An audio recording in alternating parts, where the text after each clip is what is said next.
ಇಲ್ಲ ಇದೊಂದು separate special click ಮಾಡ್ತಾರೆ. ದೇವನಹಳ್ಳಿ ಇನ್ನೂ ಓಡೋದೈತು ವಿಡಿಯೋ ಹೋಗ್ತದೆ. ದೇವನಹಳ್ಳಿದೊಂದು ತೆಗ್ದಿದ್ದು ಇನ್ನೂ ಓಡ್ತಾ ಇತ್ತು.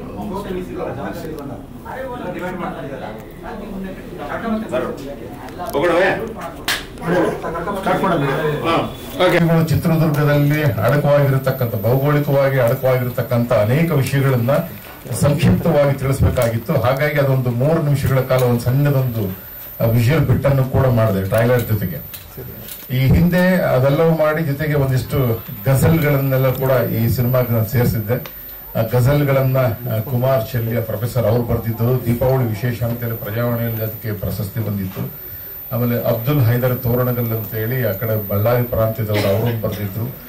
ಆಮೇಲೆ ಈ ರೀತಿ ಬರೆದಂತ ಗಜಲ್ಗಳ ಸಾಹಿತ್ಯವನ್ನು ಹುಡುಕಿ ಈ ಸಿನಿಮಾದಲ್ಲಿ ತೊಡಗಿಸಿಕೊಂಡು ಒಟ್ಟು 3 ಗೀತೆಗಳನ್ನು ಅಳವಡಿಸಿ ಬಂದೆ. ಅದಕ್ಕೆ ಸಂಗೀತ ನಿರ್ದೇಶನ ಸಹಾಯ ಮಾಡಿದ್ರು. ಮತ್ತೆ ಬಹಳ ಪ್ರಮುಖವಾಗಿ ಕ್ಯಾಮೆರಾ ಡಿಪಾರ್ಟ್ಮೆಂಟ್ ಅಲ್ಲಿ MR ಶ್ರೀನು ಅವರು, ಮತ್ತೆ ಮ್ಯೂಸಿಕ್ 5.1 ಪಳನಿ ಡಿ ಸೇನಾಪತಿ ಅವರು, ಮತ್ತೆ ಎಫೆಕ್ಟ್ಸ್ ಗೋಪಿ, ಮತ್ತೆ ಈ ರೀತಿ ಮುತ್ತುರಾಜ್ ಕಾಸ್ಟ್ಯೂಮ್ಸ್ ಅವರು, ಹಿಂಗೆಲ್ಲ ಒಂದು ಸೀರೀಸ್ ಎಲ್ಲ ಬಂದಿತ್ತಲ್ಲ, ಅವರೆಲ್ಲರೂ ಕೂಡ ಬಂದಿದ್ದಾರೆ. ಎಲ್ಲರೂ ಕೂಡ ಸ್ವಾಗತವನ್ನು ಬಯಸಿ ತಮಗೂ ಕೂಡ ಸ್ವಾಗತ ವಹಿಸಿ ನಾನು ಚಾಮಯ್ಯ ಸನಾಫ್ ರಾಮಾಚಾರ್ಯ ಪತ್ರಿಕಾಗೋಷ್ಠಿ ಆರಂಭವಾಗುವ ಮುನ್ನ ಈ ಮೊದಲನೇದು ಒಂದು ತುಣುಕನ್ನ ಚಿತ್ರದುರ್ಗದ ಸಣ್ಣ ಬ್ರೀಫ್ ಹಿಸ್ಟ್ರಿಯನ್ನ ಅದನ್ನ ತೋರಿಸಿ ನಂತರ ಟ್ರೈಲರ್ ತೋರಿಸಿ ನಾನು ಮತ್ತೆ ಮಾತಾಡ್ತೀನಿ. ವಿಶೇಷವಾಗಿ ಇವತ್ತು ಡಾಕ್ಟರ್ ಶ್ರೀ ಮೋಹನ್ ಕುಮಾರ್ ದಾನಪ್ಪನವರು ಬಂದಿದ್ದಾರೆ.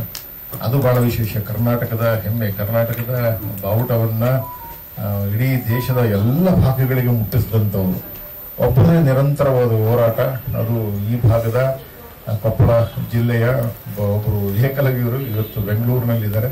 ಅವರನ್ನ ವ್ಯಕ್ತಿಗೆ ಆಮೇಲೆ ಕರೆತರ್ತೀನಿ, ನಾನು ಅದನ್ನು ಮಾತಾಡಿಸ್ತೇನೆ. ಎಲ್ಲರೂ ಕೂಡ ಮತ್ತೊಮ್ಮೆ ನಮಸ್ಕಾರಗಳು. ಕಲಾವಿದರೆಲ್ಲರೂ ಕೂಡ ನಿರ್ವಾಹಕ ಸಹ ನಿರ್ಮಾಪಕರು ಗೋವಿಂದರಾಜ್ ಅವರು ಮತ್ತೆ ಎಲ್ಲ ಮಾಧ್ಯಮದ ಮಿತ್ರರಿಗೆಲ್ಲ ನಮಸ್ಕಾರ ಹೇಳ್ತಾ ಒಂದು ಚಾಲನೆ ಕೊಡ್ತೀನಿ. ಇವತ್ತು ಹವಾನಿಯಂತ್ರಿತ ಕೈಕೊಟ್ಟಿರೋದ್ರಿಂದ ಸ್ವಲ್ಪ ಈ ಉತ್ತಗಲಕ್ಕೂ ಕನ್ನಡದ ಬಾವುಟವನ್ನ, ಭಾರತ ದೇಶದ ಬಾವುಟವನ್ನ ಅನೇಕ ರೆಕಾರ್ಡ್ಗಳ ಮೂಲಕ ಇವತ್ತು ದಾಖಲಿಸಿಕೊಟ್ಟಿದ್ದಾರೆ.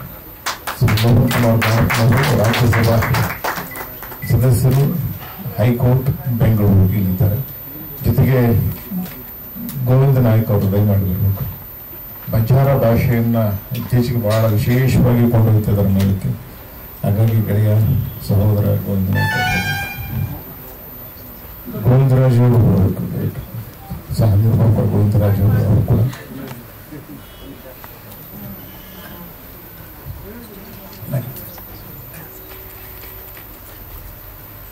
ರಾಜಣ್ಣ ಅವರು ಬರಬೇಕು. ಜಯಶ್ರೀ ರಾಜ್ ಅವರು,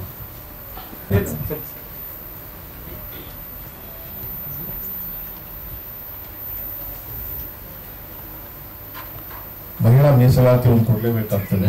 ಪ್ರೇಮ ಗೌಡರು ದಯವಿಟ್ಟು ಒಂದು ಚೇರ್ ಕೊಟ್ಟರು. ನಾಳೆ ಮತ್ತೆ ಅಬ್ಜೆಕ್ಷನ್ ಆಗುತ್ತೆ. ಸೊ ಇದು 1 ವರ್ಷಗಳ ಪ್ರಯತ್ನ. ಸಿನಿಮಾ ಕಂಪ್ಲೀಟ್ ಆಗಿದ್ರು ಕೂಡ ನಮಗೆ ಚಿತ್ರದುರ್ಗದ ಹಿಂದೂ ಮಹಾಸಭಾ ಗಣಪತಿಯ ಇದನ್ನ ಶೂಟ್ ಮಾಡ್ಲಿಕ್ಕೆ ನಮಗೆ 3 ವರ್ಷಗಳು ತಗೋತು ನಮಗೆ. ಕಾರಣ ಇಷ್ಟೇ, ಕಾರಣ ಇಷ್ಟೇ, ನಾವು ಚಿತ್ರದುರ್ಗಕ್ಕೆ ಹೋದಾಗ ಇವ್ರು ಮೇಕಪ್ ಬಂದ್ಬಿಟ್ರು ರಾಜಣ್ಣ ಅವರು. ಮೇಕಪ್ ಬಂದ್ಮೇಲೆ ಗೊತ್ತಾಗಿದ್ದ ನಮಗೆ ಅಭಿಮಾನಿಗಳು ಹೇಗೆ ಸುತ್ತುವರಿತಾರೆ ಅಂತ ಗೊತ್ತಾಗಿದ್ದ ನನಗೆ ಅವಾಗ್ಲೇ. ನಮಗೆ ಶೂಟಿಂಗ್ ಮಾಡಕ್ ಬಿಡ್ಲೇ ಇಲ್ಲ ಆ ಜನ. ಅಂದ್ರೆ ರಾಜಣ್ಣ ಅವ್ರನ್ನೇ ವಿಷ್ಣುವರ್ಧನ್ ಸಾರ್ ಅಂದ್ಕೊಂಡ್ಬಿಟ್ಟು ಇವರು ತುಂಬಾ ಸುತ್ಕೊಂಡ್ಬಿಟ್ರು. ನಮಗೆ ಇನ್ನ ಶೂಟಿಂಗ್ ಮಾಡಕ್ ಆಗಲ್ಲ ಅಂತ ಮೊದಲನೇ ವರ್ಷ ಒಂದು ಸಣ್ಣ 2-3 ಡ್ರೋನ್ ಕ್ಯಾಮ್ರಾ ಶಾಟ್ಸ್ ಇಟ್ಕೊಂಡು ಬಂದ್ಬಿಟ್ವಿ. 2ನೇ ವರ್ಷ ಒಂದು ಪೂರ್ವ ಸಿದ್ಧತೆ ಮಾಡಿದ್ವಿ. 3ನೇ ವರ್ಷನೂ ಬಹಳ ಪೂರ್ವ ಸಿದ್ಧತೆ ಮಾಡ್ಕೊಂಡೇ ಹೋಗಿ ಅದೊಂದೇ ಒಂದು ಪೋರ್ಷನ್ ಅನ್ನ ನಾವು 3 ವರ್ಷಗಳ ಗಣಪತಿ ವಿಸರ್ಜನಾ ಸಮಯದಲ್ಲಿ ಶೂಟ್ ಮಾಡಿದ್ದದು. ಇನ್ ಮಿಕ್ಕಿದ ನಾವು ಸಿನಿಮಾ ರೆಡಿ ಮಾಡ್ಬಿಟ್ಟು ಸೆನ್ಸಾರ್ ಎಲ್ಲ ಆಗಿ ರೆಡಿ ಮಾಡ್ಕೊಂಡು ನಾವು ಜನವರಿಗೆ ಬಂದು ನಾವು ಎಲ್ಲರೂ ಗೆಳೆಯರ ಹೇಳಿದ ಪ್ರಕಾರ ಸೆಪ್ಟೆಂಬರ್ ಯಜಮಾನರು ಪುಣ್ಯ ದಿನ ಇರೋದ್ರಿಂದ ಅವತ್ತು ಮಾಡಿ ಗುರುವಾರ ಬರುತ್ತೆ ಅಂತ ಎಲ್ಲರೂ ಕೂಡ ಸಜೆಸ್ಟ್ ಮಾಡಿದ್ರು. ಅವರೆಲ್ಲರೂ ಮತ್ತೆ ಅಭಿಮಾನಿಗಳು ಹೇಳಿದ ಪ್ರಕಾರ ನಾವು 18ನೇ ತಾರೀಕು ಬರಬೇಕು ಅಂತ ನಾವು ನಿರ್ಧಾರ ಮಾಡಿದ್ವಿ. ನಾವು ಆದ್ರೆ ಥಿಯೇಟರ್ಗಳಿಗೆ ವಾರದಿಂದ ವಾರಕ್ಕೆ 12 ಸಿನಿಮಾ 16 ಸಿನಿಮಾಗಳು ಬರ್ತಾ ಇದ್ದಾವೆ. ಹಾಗಾಗಿ ಅದರ ಪೈಪೋಟಿಗಳ ಜೊತೆಗೆ ನಾವು ಹೇಗೆ ಹೊರಗಡೆ ಬಂದು ನಾವು ಸಿನಿಮಾವನ್ನ ಜನಗಳಿಗೆ ಮುಟ್ಟಿಸ್ತೀವಿ ಅಂತಕ್ಕಂಥದ್ದೊಂದು ಸಹಜವಾಗಿ ಒಂದು ಇದೆ. ಆದ್ರೆ ಇದರಿಂದ ನಾವು ಬಹಳಷ್ಟು ಚಿತ್ರದುರ್ಗ ಜಿಲ್ಲೆ ಮತ್ತು ಶಿವಮೊಗ್ಗ ಜಿಲ್ಲೆ 2 ಜಿಲ್ಲೆಯಲ್ಲಿ ವಿಷ್ಣುವರ್ಧನ್ ಅಭಿಮಾನಿಗಳಿಗೆ ಅಂತ ಹೇಳಿ ಅಲ್ಲಿ 2 ಹುಡುಗರನ್ನ ಡಿಸ್ಟ್ರಿಬ್ಯೂಟರ್ಸ್ ಮಾಡ್ಕೊಂಡು, ಸೊ ಆ ಡಿಸ್ಟ್ರಿಬ್ಯೂಟರ್ಗಳಿಗೆ ಇಡೀ ಸಿನಿಮಾದ ಎಲ್ಲ ಅದೇನು ಬರುತ್ತೆ ಅಷ್ಟು ದುಡ್ಡನ್ನ ಅವರು ಚಿತ್ರದುರ್ಗ ಅಥವಾ ಶಿವಮೊಗ್ಗ ಜಿಲ್ಲೆಯಲ್ಲಿ ಇರ್ತಕ್ಕಂಥ ವಿಷ್ಣುವರ್ಧನ್ ಅಭಿಮಾನಿ ಸಂಘದ ಸದಸ್ಯರ ಮಕ್ಕಳುಗಳಿಗೆ ಏನೆಲ್ಲ ಆಗಬೇಕಾಗಿದೆ ಅದನ್ನು ಮಾಡಿಕೊಡಿ ಅಂತೇಳಿ ಉಚಿತವಾಗಿ 2 ಜಿಲ್ಲೆಗಳನ್ನ ಕೊಟ್ಟಿದ್ವಿ. ಅದು ಒಂದು ನಂದು ಖುಷಿ ಸಮಾಚಾರ. ಯಾಕೆ ಮಾಡಬೇಕು ಅಂತ ಹೇಳಿದ್ರೆ ನಾವು ಅವ್ರನ್ನ ಇಟ್ಕೊಂಡೆ ಸಿನಿಮಾ ಮಾಡಿದ್ದು. ಹಾಗಾಗಿ ಶಿವಮೊಗ್ಗ ಮತ್ತು ಚಿತ್ರದುರ್ಗ ಜಿಲ್ಲೆ, ಯಾಕಂದ್ರೆ ಚಿತ್ರದುರ್ಗದಲ್ಲಿ ಡೋರ್ ಟು ಡೋರ್ ರಾಮಾಚಾರಿಯನ್ನು ಬದುಕಿದ್ದಾರೆ. ಹಾಗಾಗಿ ಅದರ ಎಲ್ಲ ಸಂಪೂರ್ಣ ಅದರ ಲಾಭವನ್ನ ಚಿತ್ರದುರ್ಗ ಜಿಲ್ಲೆಯ ರಾಜಣ್ಣ ಲಕ್ಷ್ಮೀ ಸಾಗರ್ ಅವರು ಅದನ್ನು ತಗೋತಿದ್ದಾರೆ. ಮತ್ತೆ ಉಮೇಶ್ ಅವರು ಶಿವಮೊಗ್ಗವನ್ನ ತಗೊಂಡು ಅವರು ಅದನ್ನ ಮುಂದುವರ್ಸ್ಕೊಂಡು ಹೋಗ್ತಾ ಇದ್ದಾರೆ. ಬಹಳ ವಿಶೇಷವಾಗಿ ಇವತ್ತು 2 ತುಣುಕುಗಳನ್ನ ನಾವು ತೋರಿಸಿದೆ. ಆ 2 ತುಣುಕುಗಳು ಮತ್ತೆ ಪತ್ರಿಕಾಗೋಷ್ಠಿಯನ್ನ ಉದ್ದೇಶಿಸಿ ನಾನು ಡಾಕ್ಟರ್ ಮೋಹನ್ ಕುಮಾರ್ ದಾನಪ್ಪನವರು, ರಾಜ್ಯಸಭಾ ಸದಸ್ಯರು,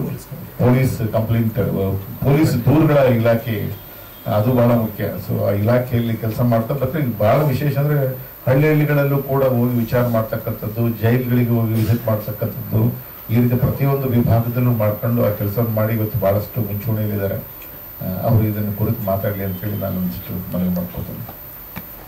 SRV ಥಿಯೇಟರ್ನಲ್ಲಿ ಹಮ್ಮಿಕೊಂಡಿರುವಂತಹ ಕಾರ್ಯಕ್ರಮಕ್ಕೆ ಆಗಮಿಸಿರುವಂತಹ ಇದು ಚಾಮಯ್ಯ ಸಣ್ಣ ರಾಮಾಚಾರಿ ಚಿತ್ರದ ನಿರ್ಮಾಪಕರು, ನಟರು, ಕನ್ನಡ ಚಲನಚಿತ್ರರಂಗದ ಹಿರಿಯ ನಿರ್ದೇಶಕರಾದಂಥ ಶ್ರೀ ರಾಧಾಕೃಷ್ಣ ಪಲ್ಲಕ್ಕಿ ಸಾಹೇಬ್ರೆ ಹಾಗೂ ಉಳಿದಂಥ ವೇದಿಕೆ ಮೇಲೆ ಇರುವಂತಹ ಎಲ್ಲ ಗಣ್ಯರಿಗೆ ಮತ್ತು ಈ ಒಂದು ಕಾರ್ಯಕ್ರಮಕ್ಕೆ ಆಗಮಿಸಿರುವ ಮಾಧ್ಯಮ ಮಿತ್ರರೆಲ್ಲರಿಗೂ ನಾನು ನಮಸ್ಕಾರವನ್ನು ತಿಳಿಸುತ್ತಾ, ಇವತ್ತು ವಿಶೇಷವಾಗಿ ನಾನು ಚಲನಚಿತ್ರ ಕಾರ್ಯಕ್ರಮಗಳಿಗೆ ಬರೋದು ತುಂಬಾ ಕಡಿಮೆ. ಯಾಕಂದ್ರೆ ಇವತ್ತು ಕರ್ನಾಟಕ ರಾಜ್ಯ ಪೊಲೀಸ್ ದೂರುಗಳ ಪ್ರಾಧಿಕಾರದಲ್ಲಿ ರಾಜ್ಯ ಸದಸ್ಯನಾಗಿ ಕೆಲಸ ಮಾಡ್ತಾ ಇದ್ದೀನಿ. ಅಲ್ಲಿ ಹೆಚ್ಚಿನ ಕಾರ್ಯಗಳು ಸಾರ್ವಜನಿಕ ಕುಂದುಕೊರತೆ ಕೂಡ ನೋಡುವಂತ ವಿಭಾಗ ನಮ್ಮದು. ಹಾಗಾಗಿ ಆತ್ಮೀಯ ಸ್ನೇಹಿತರಾದ ರಾಧಾಕೃಷ್ಣ ಪಲ್ಲಕ್ಕಿ ಸಾಹೇಬರು ಒಂದು ಆಹ್ವಾನದ ಮೇರೆಗೆ ಒಂದು ಸಮಯ ಬಿಡು ಮಾಡ್ಕೊಂಡು ಬರ್ಬೇಕು. ಯಾಕಂದ್ರೆ ಈಗಿನ ನಮ್ದು ಬಳ್ಳಾರಿ ಜಿಲ್ಲೆ ಕಂಪ್ಲಿ, ಸಾಹೇಬ್ರದು ಅಲ್ಲೇ ಚಿತ್ರದುರ್ಗ, ನಮ್ಮಿಬ್ಬರಿಗೆ ಒಂದು ಅವಿನಾಭಾವ ಸಂಬಂಧ ಇದೆ. ಇವತ್ತು ಚಿತ್ರದುರ್ಗ ವೀರ ಮದಕರಿ ನಾಯಕ ಜನಿಸಿದಂತ ನಾಡು, ನಮ್ದು ಕಂಪ್ಲಿ ಗಂಡುಗಲಿ ಕುಮಾರರಾಮ ಜನಿಸಿದಂತ ನಾಡು. ಕಲೀಲೇಬೇಕಾಗತ್ತೆ. ಯಾಕಂದ್ರೆ ಈ ಬೆಂಗಳೂರಿಗೆ ಅಂತ ಬಂದು ಈ ಮಟ್ಟದಲ್ಲಿ ಸಾಧನೆ ಮಾಡ್ಬೇಕಂದ್ರೆ ಅದು ಅಷ್ಟು ಸುಲಭದ ಮಾತಲ್ಲ. ಯಾಕಂದ್ರೆ ಯಾವುದೇ ಗಾಡ್ ಸಾಹೇಬ್ ಹೇಳ್ದಂಗೆ ನಮ್ಗೆ ಯಾರು ಗಾಡ್ ಫಾದರ್ ಇಲ್ಲ. ನಮ್ಮ ಶ್ರಮದಿಂದ ನಾವು ಇಲ್ಲಿವರೆಗೆ ಬರೋಕ್ ಸಾಧ್ಯವಾಗಿದೆ ಹೊರತು ಬೇರೆ ಯಾವುದೇ ಯಾರ್ಯಾರಿದೆ ಬಂದು ನಮಗೆ ಪುಷಪ್ ಮಾಡುವಂತ ಕೆಲಸ ಆಗಿಲ್ಲ. ಇವತ್ತು ಒಂದು ಸಿನಿಮಾ ಚಾಮಯ್ಯ ಮತ್ತು ಚಾಮಯ್ಯ ಸಣ್ಣ ರಾಮಾಚಾರಿ ಚಿತ್ರದ 1-2 ಮಾತು ಹೇಳಕ್ ಇಷ್ಟಪಡ್ತಾ ಇದ್ದೀನಿ.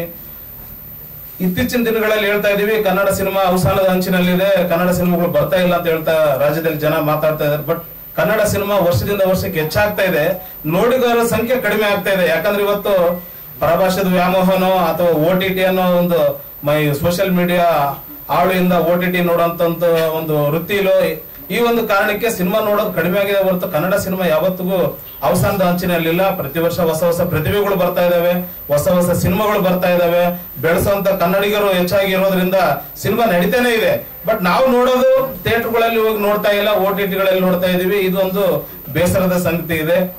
ಈ ಒಂದು ಸಿನಿಮಾ ಅಪ್ಪಟ ಕನ್ನಡಿಗರೇ ಹಿರಿಯ ನಟರು ನಿರ್ದೇಶಕರು ರಚನೆ ಮಾಡಿ ಒಂದು ರಾಜ್ಯಕ್ಕೆ ಪ್ರಸ್ತುತ ಪಡಿಸ್ತಾ ಇದ್ದಾರೆ. ಈ ಸಿನಿಮಾನ ನಾವು ಥಿಯೇಟರ್ ನಲ್ಲಿ ಹೋಗಿ ನೋಡಿ ಇನ್ನಷ್ಟು ಈ ಕನ್ನಡದ ಸಿನಿಮಾಗಳನ್ನ ಪ್ರೋತ್ಸಾಹಿಸಬೇಕು. ಮುಂದೆ ಈಗ ಬರುವಂತ ಪ್ರತಿಭೆಗಳು ಇನ್ನಷ್ಟು ಹೊಸ ಹೊಸ ಸಿನಿಮಾಗಳನ್ನ ಮಾಡೋದಕ್ಕೆ ರಾಜ್ಯ ಜನ ಹೆಚ್ಚಾಗಿ ಬರಬೇಕು, ನಿರ್ಮಾಪಕರು ಬರಬೇಕು ಹೆಚ್ಚಿನದಾಗಿ. ಈ ಒಂದು ಕನ್ನಡ ಸಿನಿಮಾನ ಬೆಳೆಸಿ ಅಂತ ನಾನು ಇವತ್ತು ನನ್ನ ಇಲಾಖೆ ಹೊರತುಪಡಿಸಿ ರಾಜ್ಯದ ಕನ್ನಡಿಗನಾಗಿ ಎಲ್ಲರಲ್ಲಿ ಮನವಿ ಮಾಡಿಕೊಳ್ತಾ ಇದ್ದೇನೆ. ಈ ಸಿನಿಮಾ 100 ದಿನಗಳ ಕಾಲ ಇನ್ನ ಹೆಚ್ಚಿನ ದಿನಮಾನಗಳ ಕಾಲ ನಡೀಲಿ, ಇದರ ಇತಿಹಾಸ ನಮ್ಮೆಲ್ಲರಿಗೂ ತಿಳಿಲಿ ಅನ್ನುವಂಥದ್ದನ್ನ ನಾನು ಈ ಸಂದರ್ಭದಲ್ಲಿ ಎಲ್ರಿಗೂ ಮನವಿ ಮಾಡ್ಕೊಳ್ತಾ ಇದ್ದೇನೆ. ಈ ಸಂದರ್ಭದಲ್ಲಿ ಹೇಳ್ತಾ ಇದ್ದೇನೆ, ಇತ್ತೀಚೆಗೆ ಸೈಮಾ ಅವಾರ್ಡ್ಸ್ ಅಲ್ಲಿ ದುನಿಯಾ ವಿಜಯ್ ಅವರು ಹೇಳಿದಂತ ಮಾತಿಗೆ ನಾನು ಅವ್ರಿಗೆ ಕೈ ಜೋಡಿಸ್ತಾ ಇದ್ದೀನಿ. ಕನ್ನಡಿಗರನ್ನ ಕೀಳಾಗಿ ನೋಡ್ತಾ ಇದ್ದಾರೆ ಅಂತ ಹೇಳ್ತಾ ಇದ್ದಾರೆ. ಯಾವುದೋ ಒಂದು ಸೈಮಾ ಅನ್ನೋ ಸಂಸ್ಥೆಯಿಂದ ಕನ್ನಡಿಗರನ್ನ ಕೀಳಾಗಿ ನೋಡೋದ್ರಿಂದ ಕನ್ನಡ ಯಾವತ್ತು ಕೆಳಗೆ ಇಳಿಯೋದಿಲ್ಲ. ಯಾಕಂದ್ರೆ ಕನ್ನಡಕ್ಕೆ 8 ಜ್ಞಾನಪೀಠ ಪ್ರಶಸ್ತಿ ಬಂದಿದೆ. ಇದಕ್ಕಿಂತ ಹಿರಿಮೆ ನಮಗೆ ಏನೂ ಇಲ್ಲ. ಸೈಮಾ ಅನ್ನೋದು ಒಂದು ಸಣ್ಣ ಒಂದು ಕಾರ್ಯಕ್ರಮ ಅಷ್ಟೇ. ಅದು ಕನ್ನಡ ಭಾಷೆನ ಕನ್ನಡ ಸಿನಿಮಾನ ತೂಕ ಮಾಡುವಂತ ಒಂದು ಯಾವುದೇ ರೆಕಗ್ನೈಸ್ಡ್ ಅಥಾರಿಟಿ ಅಲ್ಲ. ಅದು ಜಸ್ಟ್ ನಾವು ಮಾಡಿರುವಂತ ನಟನೆಗೆ ಅಲ್ಲಿ ಒಂದು ಕಾರ್ಯಕ್ರಮ ಅಷ್ಟೇ. ಕನ್ನಡನ ಯಾರ ಕೈಯಿಂದನೂ ಅವಮಾನ ಮಾಡಕ್ ಸಾಧ್ಯನೇ ಇಲ್ಲ. ಯಾಕಂದ್ರೆ ಕನ್ನಡ ಗಟ್ಟಿಯಾಗಿದೆ. ಕನ್ನಡ ಇವತ್ತು ಈ ರಾಜ್ಯದಲ್ಲಿ ಮೇರುನಟ ಡಾಕ್ಟರ್ ರಾಜ್ಕುಮಾರ್ ಅವರು ನಟಿಸಿದಂತ ರಾಜ್ಯ ಇವತ್ತು ವಿಷ್ಣುವರ್ಧನ್, ಅಂಬರೀಶ್ ಅವರು, ಯಶವಂತ್ ಅವರು, ಸುದೀಪ್ ನಂತವ್ರನ್ನ ಈ ರಾಜ್ಯ ಪರಿಚಯಿಸಿದೆ. ಇಡೀ ದೇಶ ನೋಡಂತ ಆಕ್ಟರ್ನ ಈ ರಾಜ್ಯ ಬೆಳೆಸಿದೆ. ಇದು ಹಂಗಾಗಿ ಯಾರಿಂದನೂ ಕನ್ನಡಿಗರನ್ನಾಗ್ಲಿ ಕನ್ನಡ ಸಿನಿಮಾಗಳನ್ನಾಗ್ಲಿ ಕನ್ನಡದ ಯಾವುದೇ ಒಂದು ಕಾರ್ಯಕ್ರಮಗಳನ್ನಾಗ್ಲಿ ಯಾರಿಂದ ಅವಮಾನಿಸಕ್ ಸಾಧ್ಯ ಇಲ್ಲ. ಅಂತ ಸಂದರ್ಭ ಬಂತಂದ್ರೆಗಿನ ನಾವು ರಾಜ್ಯದಲ್ಲಿ ದಂಗೆ ಹೇಳೋದಕ್ಕೆ ರೆಡಿ ಇದೀವಿ ಅಂತ ಈ ಸಂದರ್ಭದಲ್ಲಿ ಹೇಳೋದಕ್ಕೆ ಇಷ್ಟಪಡ್ತಾ ಇದ್ದೀನಿ. ಈ ಸಿನಿಮಾ 100 ದಿನಗಳ ಕಾಲ ನಿಮ್ಮೆಲ್ಲರ ಸಹಕಾರ ಇರ್ಲಿ, ಬೆಳೆಸೋಣ.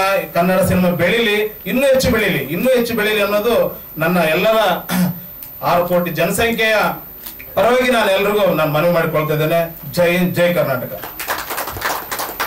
ಬಂದಿದ್ದಾರೆ, ಅವರು ಕೂಡ ಸಿನಿಮಾದ ಕೆಲಕ್ಕನ್ನು ಕುರಿತು ಮಾತಾಡ್ತಿರ್ತೀನಿ.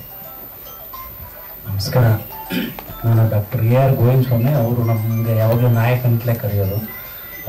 ಪಲ್ಲಕ್ಕಿ ಅವರು ನನಗೊಂದು 20 ವರ್ಷದಿಂದ ಗೊತ್ತು.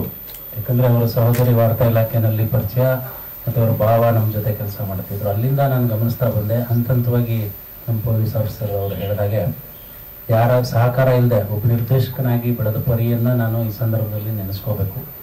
ಇವತ್ತು ನಮ್ಮ ಕರ್ನಾಟಕದ ಕಲ್ಚರು ಹೆರಿಟೇಜನ್ನು ಬಿಂಬಿಸುವಂಥ ಸಿನಿಮಾ ಮಾಡೋ ನಿರ್ದೇಶಕರೇ ಕಡಿಮೆ. ವಿದೇಶಕ್ಕೆ ಹೋಗಿ ನಾವು ಸಿನಿಮಾಗಳನ್ನು ಮಾಡಿ ದೊಡ್ಡ ಸ್ಥಿಕೆ ನಮ್ಮದು ಅಂತ ಹೇಳೋದಕ್ಕಿಂತ ನಾನು ಹೇಳೋದು ನಮ್ಮ ಬೇರಿನ, ನಮ್ಮ ಮಣ್ಣಿನ, ನಮ್ಮ ಕಲ್ಚರು ಹೆರಿಟೇಜ್ ಏನಿದೆ ಅದನ್ನೇ ಜನಕ್ಕೆ ರಾಷ್ಟ್ರಮಟ್ಟಕ್ಕೆ ತೆಗೆದುಕೊಂಡು ಹೋಗುವಂಥದ್ದು ಪೈಕಿ BV ಕಾರಂತರ ಥರ ಇಲ್ಲಿನ ಒಂದು ಸಣ್ಣ ಸಣ್ಣ ಧ್ವನಿಯನ್ನು, ಬುಡಕಟ್ಟಿನ ಒಂದು ಧ್ವನಿಯನ್ನು, ಅಲೆಮಾರಿಗಳ ಒಂದು ಧ್ವನಿಯನ್ನು ಅಂತಾರಾಷ್ಟ್ರೀಯ ಮಟ್ಟಕ್ಕೆ ತೆಗೆದುಕೊಳ್ಳೋ ಹಾಗೆ ಪಲ್ಲಕ್ಕಿಯವರು ಕೂಡ ಅವರ ಪ್ರಯತ್ನ ಇದೆಯಲ್ಲ ಅದನ್ನು ನಾನು ಶ್ಲಾಘಿಸಬೇಕು.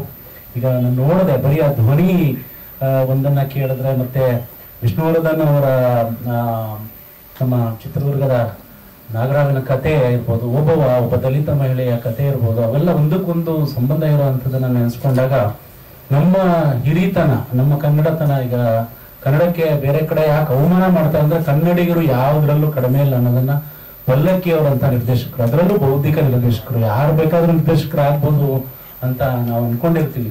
ನಿರ್ದೇಶಕ ಅನ್ನೋದು ಬಂದಿದ್ದೇ ಇತ್ತೀಚೆಗೆ. ಎಲ್ಲ ನಮ್ಮ ಬ್ಯಾಲೆಗಳಿಂದ, ನಾಟಕಗಳಿಂದ ಬಂದು ಮತ್ತು ಸಿನಿಮಾಗೆ ಬಂದಂತ ಪ್ರವೇಶ ಮಾಡಿರುವಂತಹ ನಿರ್ದೇಶಕನಿಗೆ ಚಾಲೆಂಜಸ್ ಬೌದ್ಧಿಕವಾಗಿ ಬೇಕಾದಷ್ಟಿದೆ. ಸ್ಟಡಿ ಮಾಡಬೇಕು, ಸಂಶೋಧನೆ ಮಾಡಬೇಕು, ಒಬ್ಬ ಕಾರ್ಪೆಂಟರ್ ಕೆಲಸ ಮಾಡಬೇಕು, ಎಲೆಕ್ಟ್ರಿಷಿಯನ್ ಕೆಲಸ ಮಾಡಬೇಕು, ಬೌದ್ಧಿಕವಾಗಿ ಮೇಸ್ಟ್ರು ಕೆಲಸ ಮಾಡಬೇಕು, ಚಿಂತಕರ ಕೆಲಸ ಮಾಡಬೇಕು, ತತ್ವಜ್ಞಾನಿಗಳ ಕೆಲಸ ಮಾಡಬೇಕು. ಈ ಎಲ್ಲವನ್ನ ಬಿಟ್ಟು ನಟರಾಗಬೇಕು. ಆಮೇಲೆ ಪ್ರೇಕ್ಷಕರಿಗೆ ಏನ್ ಬೇಕು ಅನ್ನೋದನ್ನ ಆಲೋಚನೆ ಮಾಡಿ ಕೊಡುವಂತಹ ಅವರ ಆಲೋಚನಾ ಕ್ರಮ ಇದೆಯಲ್ಲ ಅದನ್ನ ನಾವು ಶ್ಲಾಘಿಸ್ಬೇಕು. ಪಲ್ಲಕ್ಕಿ ಅವರಿಗೆ ಒಂದು ಉತ್ತಮ ಸಿನಿಮಾ ಮಾಡೋದಕ್ಕೆ ಏನೆಲ್ಲ ಬೇಕು ಅದೆಲ್ಲ ಬರೀ ಈಗಲೂ ಕೆಲವು ತುಣುಕುಗಳನ್ನ ನೋಡಿದ್ರೇನೆ ನಾವು ಗೆಸ್ ಮಾಡ್ಬೋದು. ಕ್ವಾಲಿಟಿ ಕೊಡದೆ ನಾವು ಒಂದು ಅಂತಾರಾಷ್ಟ್ರೀಯ ಮಟ್ಟದ ಸಿನಿಮಾವನ್ನ ನಾವು ಮಾಡದೇನೆ ನಾನು ಕಳ್ಕೊಂಡೆ ಅಥವಾ ನಾನೇನು ಸಾಧಿಸೋಕ್ಕಾಗ್ಲಿಲ್ಲ ಅನ್ನೋರ ನಡುವೆ ಈಗ ಸಾಕಷ್ಟು ಕಾಂತಾರ ಇರ್ಬೋದು, ಬೇರೆ ಬೇರೆ ಅಣ್ಣವ್ರ ಸಿನಿಮಾಗಳಿರ್ಬೋದು, ಇವನ್ನೆಲ್ಲ ಗಮನಿಸಿದಾಗ ಪಲ್ಲಕ್ಕಿಯವರು ಯಾವ್ದ್ರಲ್ಲೂ ಕಡಿಮೆ ಇಲ್ಲ. ಅವ್ರಿಗೆ ಪ್ರೋತ್ಸಾಹದ ಅಗತ್ಯ ಇದೆ. ಮತ್ತೆ ಅವ್ರಿಗೆ ಇನ್ನೊಂದಷ್ಟು ಒಳ್ಳೆ ಬಜೆಟಿನ ಸಿನಿಮಾಗಳು ಮುಂದೆ ಸಿಕ್ಕಿದ್ರೆ ದೊಡ್ಡ ಡೈರೆಕ್ಟರ್ ಆಗಿ ಅವ್ರು ಎಮರ್ಜ್ ಆಗೋದಕ್ಕೆ ನಮಗೆ ಕನ್ನಡಿಗರಿಗೆ ಒಂದು ಹೆಮ್ಮೆ ಅಂತ ನಾನು ಹೇಳ್ತೀನಿ. ಸ್ನೇಹಿತರಂತಲ್ಲ, ನೀವೇನು ನೋಡಿದ್ದೀರ ಅವರ ಗುಣಮಟ್ಟದ ಇವಾಗಿನ ಕೆಲವು ತುಣುಕುಗಳಲ್ಲೇ ಅವರ ನಿರ್ದೇಶಕನ ಒಂದು ಕೆಲಸ ಹೇಗಿದೆ ಅನ್ನೋದು ನಮ್ಗೆ ತಿಳಿಯುತ್ತೆ. ಇನ್ನು ಕಲಾವಿದರು ನಮ್ಮ ಗುಬ್ಬಿ ಕಂಪನಿಯ B ಜಯಶ್ರೀ ಅವರ ಹೆಸರನ್ನ, ಆಮೇಲೆ ಡಾಕ್ಟರ್ ರಾಜ್ಕುಮಾರ್ ಅವರು ಮಹಾಪಾತ್ರ ಅಂತ ಹೇಳ್ತೀವಿ ನಾವು, ಯಾವ ಪಾತ್ರ ಚರಿತ್ರೆಗೂ ಹೊಂದ್ಕೊಳ್ಳೋಂಥವ್ರು. ಆ 2 ಹೆಸರು ಇಟ್ಕೊಂಡು ಸ್ವತಃ ವಿಷ್ಣುವರ್ಧನ್ ಆಗಿದ್ದಾರೆ. 3 ಪಾತ್ರಗಳನ್ನು ಮೇಳೈಸಿದ ಹಾಗಿರೋ ಅವರ ಅಭಿನಯವನ್ನ ಕೆಲವೇ ತುಣುಕುಗಳಲ್ಲಿ ನೋಡಿದ್ದೀನಿ. ಮುಂದೆ ಸಿನಿಮಾ ನೋಡಿ ನಾನು ಅವ್ರ ಬಗ್ಗೆ ಮಾತಾಡಬಹುದು. ಇಂಥದೊಂದು ಒಳ್ಳೆ ಸಿನಿಮಾ ಬಂದಿದೆ, ಅದನ್ನ ಹೆಚ್ಚಿನ ಸಂಖ್ಯೆಯಲ್ಲಿ ನಮ್ಮದು ಅಂತ ನಾವು ಅದನ್ನು ಸ್ವೀಕರಿಸಿ ಅದನ್ನ ಬೆಳೆಸೋ ಪ್ರಯತ್ನ ನಾವೆಲ್ಲ ಪ್ರೇಕ್ಷಕರಾಗಿ ಮಾಡಬೇಕು. ಇಷ್ಟು ನಾನು ಹೇಳಕ್ ಇಷ್ಟಪಡ್ತೀನಿ. ಒಳ್ಳೇದಾಗತ್ತೆ. ನನಗೂ ಒಂದು ಒಳ್ಳೆ ಪಾತ್ರ ಕೊಡಿ ಸರ್, ನಾನು ಮಾಡ್ತೀನಿ ಅಂತ ಕೇಳ್ಕೊಂತೀನಿ. ಅಂಥದ್ದು ಚಿತ್ರದುರ್ಗ. ಆ ಚಿತ್ರದುರ್ಗದ ಹಿನ್ನೆಲೆ ವಿಚಾರಗಳೇನದಲ್ಲ ಅವೆಲ್ಲ ಅಗೋಚರವಾಗಿದ್ದಾವೆ, ಒಳಗಡೆ ಇಳಿದಿದ್ದಾವೆ. ಅದನ್ನೆಲ್ಲ ಎಕ್ಕಿ ಸಿನಿಮಾದಲ್ಲಿ ತಂದು ಒಂದಿಷ್ಟು ಬಿಟ್ಟಿದ್ದೀನಿ. ಅದೊಂದಿಷ್ಟು ನಾಳೆ ಚರ್ಚೆ ಆಗಿದೆ. ಅವಾಗೆಲ್ಲ ಶಾಸಕರಿಗೆಲ್ಲ ತಂದು ನೋಟಿಸ್ಗೆಲ್ಲ ತಂದಿನಿ, ಮಿನಿಸ್ಟ್ರಿಗಳಿಗೆ ತಂದಿನಿ, ಈ ಥರದ್ದು ಇದೆ ಅಂತ. ನಮಗೆ ಬೆಳ್ಳಿ ಮಾಡ್ಲಿಕ್ಕೆ ಏನೆಲ್ಲ ಬೇಕು ಆ ಶ್ಲೋಕ ಮತ್ತು ಅದಕ್ಕೆ ಮೆಟೀರಿಯಲ್ ಏನಿದೆ, ಗಿಡಮೂಲಿಕೆಗಳು, ಅದನ್ನು ಹ್ಯಾಂಡ್ ಓವರ್ ಮಾಡಿದ್ದೀವಿ ನಾವು. ಅಂದ್ರೆ ಬೆಳ್ಳಿಯ ಉತ್ಪಾದನೆಯನ್ನ ನೀವು ಮಾಡಬಹುದು ಗಿಡಮೂಲಿಕೆಗಳಿಂದ, ಈ ತರ ಇದೆ ನೋಡಿ ಅಂತ ಅದನ್ನು ಕೊಟ್ಟಿದ್ದೀನಿ. ಬಂಗಾರದ್ದು ಪ್ರಿಸರ್ವ್ ಇದೆ, ಬಂಗಾರದ ರೆಡಿ ಇದೆ. ಬಟ್ ಯಾವ್ಯಾವ ಗಿಡಮೂಲಿಕೆಗಳಂತ ಈಗ ಎಲ್ಲ ಗೊತ್ತಿಲ್ಲ. ಅದನ್ನ ಎಕ್ಸ್ಪರ್ಟ್ಗಳನ್ನ ಕೊಟ್ಟಾಗ ಅದನ್ನ ಹುಡುಕಿ ಹೇಳ್ಬಲ್ರು. ಅದೊಂದು ಪ್ರಯತ್ನ ಆದ್ರೆ ಬಂಗಾರದ ರೇಟ್ ಕಡಿಮೆ ಆಗುತ್ತೆ. ಹೆಣ್ಮಕ್ಳು ಬಂಗಾರ ಜಾಸ್ತಿ ಹೇಳ್ತಾರೆ ಅಷ್ಟೇ. ಎಲ್ಲ ಬೆಂಗಳೂರು ಬಿಟ್ಟು ಚಿತ್ರದುರ್ಗ ಹೋಗ್ಬಿಡ್ತಾರೆ. ಬಹಳ ಖುಷಿಯ ಮಾತುಗಳನ್ನ ಆಡಿದ್ರು. ಆಮೇಲೆ ನಿಮಗೆ ಈ ಸಿನಿಮಾದಲ್ಲಿ ಬಹಳ ಚರ್ಚೆಗೆ ಬರುವಂತದ್ದು ಗೋವಿಂದ್ ಅವರು, ರಂಗಭೂಮಿ ಮತ್ತು ರೈಲು ರಂಗಭೂಮಿಯಿಂದ ಬಂದಂತ ಪೋಷಕ ಪಾತ್ರ ಗೋವಿಂದ್ ಅವರು ಕೂಡ ಬಂದಿದ್ದಾರೆ. ಆಮೇಲೆ ಸುಧಾಕರ ಹೀರೋ ಆಗಿ ಮತ್ತೆ ಸಿನಿಮಾದಲ್ಲಿ ಪೋಷಕ ನಟನಾಗಿ ಸುಧಾಕರ ಬಂದ. ಗುರುಕಿರಣ್ ಅಂತ ಚರ್ಚೆಗೆ ಬರುವಂತ ಒಂದು ಕ್ಯಾರೆಕ್ಟರ್ ಅದು ಚಿತ್ರದುರ್ಗದಲ್ಲಿ, ಬಹಳ ವಿಶೇಷವಾದ ಕ್ಯಾರೆಕ್ಟರ್ ಅದು. ಆಮೇಲೆ ರಾಘವೇಂದ್ರ ಅಂತ ಟೆಕ್ನಿಷಿಯನ್ ಸಿನಿಮಾಟೋಗ್ರಫರ್ ಕಮ್ ಆಕ್ಟರ್ ಆಗಿ ಅವರು ಕೂಡ ಬಂದಿದ್ದಾರೆ. ಆಮೇಲೆ ಸಂದೀಪ್ ಅಂತ ಸಿನಿಮಾಟೋಗ್ರಫರ್ ಅವರು ಕೂಡ ಇದರಲ್ಲಿ ಚರ್ಚೆಗೆ ಬರುವಂತವ್ರು. ಆಮೇಲೆ ಚೈತ್ರ ಅಂತೇಳಿ ರೀಲ್ ಮತ್ತೆ ರಿಯಲ್ ಎರಡೂ ಮಾಡ್ತಿದ್ದಾರೆ. ಬಹಳ ವಿಶೇಷ ಇನ್ನೊಂದ್ಸರಿ ಜ್ಞಾಪಕ ಮಾಡ್ತೀನಿ, ಈ ಹುಡುಗಿದ ಒಂದು ಸಿನಿಮಾದಲ್ಲಿ ದೃಶ್ಯ ಇತ್ತು. ಆ ಹುಡುಗಿ ಜೊತೆಗೆ ಒಂದು ಹುಡುಗನ್ ಮದುವೆ ಮಾಡಿದ್ವಿ ನಾವು, ಕಿರಣ ಅಂತ. ಆ ಮದುವೆ ಮಾಡಿದ ಮೇಲೆ ಆ ಹುಡುಗ 3 ದಿನ ಮನೆಗೆ ಹೋಗಿರ್ಲಿಲ್ಲ, ಈ ಹುಡುಗಿ ಕರ್ಕೊಂಡು ಹೋಗ್ತಂತ ಕೂತಿದ್ದ. ಅದ್ ಇನ್ನೂ ಜ್ಞಾಪಕ, ಅವ್ನು ಇನ್ನೂ ಕೇಳ್ತಾನೆ, ಸರ್ ನಾನು ಯಾವಾಗ ಕರ್ಕೊಂಡು ಹೋಗ್ತಾರೆ ಸರ್ ಬೆಂಗಳೂರಿಗೆ ಅಂತ. ಯಾಕೆ ಅಂದ್ರೆ ಚೈತ್ರನ್ ಮದುವೆ ಆಗಿದ್ದೀನಿ ಅನ್ನೋ ಫೀಲ್ ಅಲ್ಲಿ ಕುರುಬನ್ ರಾಣಿ ತರ ಅವ್ನು ರೆಡಿ ಆಗ್ಬಿಟ್ಟ. ಸೊ ಅದೊಂದು ಇದಾಗಿದೆ. ಆದ್ರೆ ಆಲ್ರೆಡಿ ಅವ್ರ ಪಕ್ಕದಲ್ಲಿ ಜಾಗ ಸೀಟ್ ಆಕ್ರಮಿಸ್ಕೊಂಡ್ಬಿಟ್ರೆ ಯಜಮಾನ್ರು. ಅವರು ಕೂಡ ಸೋಷಿಯಲ್ ಮೀಡಿಯಾದಲ್ಲಿ ಅಪ್ಡೇಟ್ ಆಗಿ ಬರ್ತಾ ಇದ್ದಾರೆ. ಅವರು ಕೂಡ ತುಂಬಾ ಚೆನ್ನಾಗಿ ಪಾತ್ರ ಮಾಡಿದ್ದಾರೆ. ಈಗ ಸಿನಿಮಾದಲ್ಲಿ ಸಣ್ಣ ಪಾತ್ರದಿಂದ ದೊಡ್ಡ ಪಾತ್ರವನ್ನ ತೂಗಿಸ್ಲಿಕ್ಕೆ ಪ್ರೇಮಾ ಗೌಡ್ರು ಬಂದ್ರು. ಸೊ ಪ್ರೇಮಾ ಗೌಡ್ರು ಬಂದಲ್ಲಿ ಇದನ್ನ ಎಕ್ಸ್ಪ್ಲೈನ್ ಮಾಡಿದ್, ಈ ತರ ಇರುತ್ತೆ ಈ ಕ್ಯಾರೆಕ್ಟರ್ ಇದು ಅಂತ.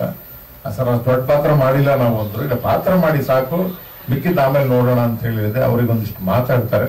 ಮಾತಾಡಿದ್ಮೇಲೆ ನಾವು ರಾಜಣ್ಣ ಅವ್ರಿಗೆ ಕೊಡ್ತೇನೆ, ಗೋವಿಂದರಾಜ್ ಕೊಡ್ತೇನೆ. ರೀಲ್ ಮಾಡ್ಬಿಡಿ ಸರ್ ಕಿರಣ್ ಸರ್ ಯಜಮಾನ್ರು. ಎಲ್ರಿಗೂ ನಮಸ್ಕಾರ. ನನ್ನ ಹೆಸರು ಪ್ರೇಮಗೌಡ. ಈ ಸಿನಿಮಾದಲ್ಲಿ ನಾನು ರಾಮಾಚಾರಿ ಅವರ ಹೆಂಡತಿ ಕ್ಯಾರೆಕ್ಟರ್ ಮಾಡಿದ್ದೀನಿ, ಚಾಮಯ್ಯ ಅವರ ಅಮ್ಮ. ಲಾಸ್ಟ್ ಟೈಮ್ ಬೀದರಲ್ಲಿ ಪ್ರೆಸ್ ಮೀಟ್ ಆದಾಗ ನಾನು ಪೋಸ್ಟ್ ಮಾಡಿದ್ದೆ ನನ್ನ FB-ಲಿ. ಅವಾಗ ಸುಮಾರು ಚರ್ಚೆ ಆಯ್ತು ಈ ಶೀರ್ಷಿಕೆ. ಯಾಕೆ ಚಾಮಯ್ಯ ಅಂತ ಹೆಸರಿಟ್ಟಿದ್ದೀರಾ, ರಾಮಾಚಾರಿ ಮಗ ಚಾಮಯ್ಯ ಹೆಂಗಾದ, ನಿಮಗ್ ಬುದ್ಧಿ ಇಲ್ವಾ, ಹಾಗೆ ಹೀಗೆ, ಅವನ್ ಯಾರು, ಈ ಡೈರೆಕ್ಟ್ರು ಬುದ್ಧಿ ಇಲ್ಲ ಅಂತೆಲ್ಲ ಸುಮಾರು ಒಂದು 500 ಕಮೆಂಟ್ಸ್ ಬಂತು. ಅದಕ್ಕೆ ನಾನು ಉತ್ತರ ಕೊಟ್ಟೆ, ಚಾಮಯ್ಯ ರಾಮಾಚಾರಿ ಅವರ ಗುರು. ರಾಮಾಚಾರಿಗೆ ಮಗು ಆದಾಗ ಗುರು ಹೆಸರು ಇಟ್ಟಿದ್ದಾರೆ, ತಪ್ಪೇನು? ನೀವು ಶಿವ, ರಾಮ, ಲಕ್ಷ್ಮಿ, ಆಮೇಲೆ ರಾಘವೇಂದ್ರ ಅಂತೆಲ್ಲ ಹೆಸರಿಡಲ್ವಾ ನಿಮ್ಮ ಮಕ್ಳುಗಳಿಗೆ? ಸೊ ಹಾಗೆ ಅವ್ರ ಗುರುವಿನ ಅಭಿಮಾನದ ಮೇಲೆ ರಾಮಾಚಾರಿಗೆ ಮಗು ಆದಾಗ ಚಾಮಯ್ಯ ಅಂತ ಹೆಸರಿಟ್ಟಿದ್ದಾರೆ ಅಷ್ಟೇ ಅಂತ ಉತ್ತರ ಕೊಟ್ಟೆ. ಆಮೇಲೆ ಎಲ್ರು ಓಕೆ ಈಗ ಅರ್ಥ ಆಯ್ತು, ಆಲ್ ದ ಬೆಸ್ಟ್ ಅಂತ ಮೆಸೇಜ್ ಮಾಡಿದ್ರು. ಸೊ ಈ ಟೈಟಲ್ ನ ಸ್ವಲ್ಪ ಹೈಲೈಟ್ ಮಾಡಿ, ಯಾಕಂದ್ರೆ ಏನು ಚಾಮಯ್ಯ ಸನ್ ಆಫ್ ರಾಮಾಚಾರಿ ಅಂತಿದೆಯಲ್ಲ ಅಂತ ಎಲ್ರಿಗೂ ಒಂದು ಕನ್ಫ್ಯೂಷನ್ ಇತ್ತು. ಸೊ ಇದು ಈ ಉದ್ದೇಶ ಇಟ್ಕೊಂಡು ಟೈಟಲ್ ಇಟ್ಟಿರೋದು. ಆಮೇಲೆ ನನ್ ಪಾತ್ರಕ್ಕೆ ಬಂದ್ರೆ, ಸರ್ ಹೇಳ್ದಂಗೆ ಇದು ಸಿಕ್ಕಾಪಟ್ಟೆ ವೇರಿಯೇಷನ್ ಇದೆ ನನ್ನ ಪಾತ್ರ.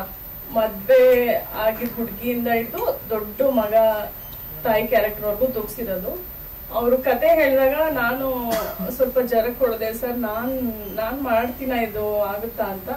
ಇಲ್ಲ ನೀವು ಮಾಡ್ತೀರಾ, ನಿಮ್ಗೆ ಆ ಕ್ಯಾಲಿಬರ್ ಇದೆ, ಮಾಡಿಸ್ತೀನಿ ಬನ್ನಿ ಅಂತ ಧೈರ್ಯ ಕೊಟ್ರು ಸರ್.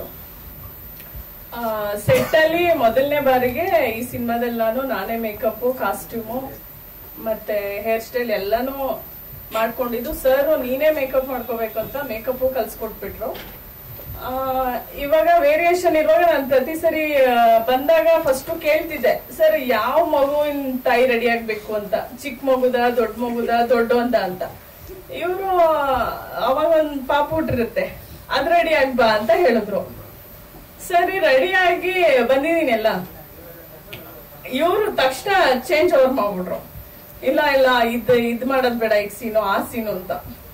ಸಿಟ್ಟು ಬರ್ತಿದಂಗೆ ಫಸ್ಟ್ ಆಫ್ ಆಲ್ ಎಲ್ಲ ನಾನೇ ಮಾಡ್ಕೋಬೇಕು. ಅದ್ರಲ್ಲೂ ಇವರು ಇವಾಗ ಈ ಸೀನ್ ಮಾಡಲ್ಲ, ದೊಡ್ಡ ಮುಂದ್ ರೆಡಿ ಆಗ್ಬಾ, ಚಿಕ್ಕ ಮುಂದ್ ರೆಡಿ ಆಗ್ಬಾ, ಬಸ್ರಿ ಆಗಿ ರೆಡಿ ಬಾ, ತುಂಬಾ ಕಷ್ಟ ಪಟ್ಟಿದ್ದಾರೆ ನನ್ಗೆ. ಆದ್ರೂ ಎಲ್ಲ ತೂಗಿಸ್ತಿದ್ದೀನಿ. ನನ್ ಕೈಲಾದಷ್ಟು ಪ್ರಯತ್ನ ಮಾಡಿದೀನಿ. ಸೊ ಸಿನಿಮಾ ನೋಡಿ ನೀವೆಲ್ಲ ಹೇಳ್ಬೇಕು, ಈ ಪಾತ್ರನ ಖಂಡಿತ ಒಪ್ಕೋತೀರಾ ಅನ್ನೋ ನಂಬಿಕೆ ನಂಗಿದೆ. ಸರ್ ಹತ್ರ ತುಂಬಾ ಕಲ್ತಿದ್ದಿದೆ, ಸರ್ ತುಂಬಾ ನಾಲೆಡ್ಜ್ ಇದೆ ಅವ್ರಿಗೆ. ಇವಾಗ ಟ್ರೈಲರ್ ಅಲ್ಲೇ ನೋಡಿ ಎಷ್ಟು ಇತಿಹಾಸ ಎಲ್ಲ ತಿಳಿಸ್ಕೊಟ್ರು, ಎಷ್ಟೋ ವಿಚಾರಗಳು ಗೊತ್ತಿರ್ಲಿಲ್ಲ, ಆ ಟ್ರೈಲರ್ ಇಂದ ಗೊತ್ತಾಯ್ತು. ನಮ್ಮ ಅಪ್ಪ ಕೂಡ ಚಿತ್ರದುರ್ಗ ಜಿಲ್ಲೆಯವರು. ಸೊ ನನಗೂ ಹೆಮ್ಮೆ ಇದೆ, ಚಿತ್ರದುರ್ಗ ಜಿಲ್ಲೆ ಇಷ್ಟೆಲ್ಲ ಮಹತ್ವ ಇದೆ ಅಂತ. ಸೊ 18ಕ್ಕೆ ರಿಲೀಸ್ ಮಾಡ್ಬೇಕಂತ ಅನ್ಕೊಂತಿದ್ದಾರೆ. ರಿಲೀಸ್ ಆದ್ರೆ ಎಲ್ರು ಚಿತ್ರಮಂದಿರಗಳಿಗೆ ಬಂದು ನೋಡಿ ನಮ್ಗೆ ಆಶೀರ್ವಾದ ಮಾಡಿ ಅಂತ ಕೇಳ್ಕೊತಾ ಇದೀವಿ. Thank you. ಬರ್ಬೇಕು. ಬಹಳಷ್ಟು ನಾಟಕಗಳು, ನಿರಂತರವಾದ ನಾಟಕಗಳು ರಂಗಭೂಮಿ ಮಾಡಿದರು. ಅವರ ಜೊತೆಗೆ ಚರ ಅವರು ಕೂಡ ರಂಗಭೂಮಿಯಲ್ಲಿ ವೆಂಕಟಾಚಲ ಅವರು ಕೂಡ ಬಂದಿದ್ದಾರೆ. ವೆಂಕಟಾಚಲ ಅವರು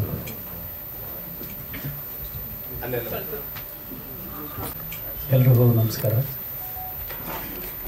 ನಾನು ನಾನು ಮತ್ತು ನನ್ನ ಪಲ್ಲಕ್ಕಿಯವರ ಬಾಂಧವ್ಯ ಸುಮಾರು ಒಂದು 25-30 ವರ್ಷಗಳ ಸಂಬಂಧ.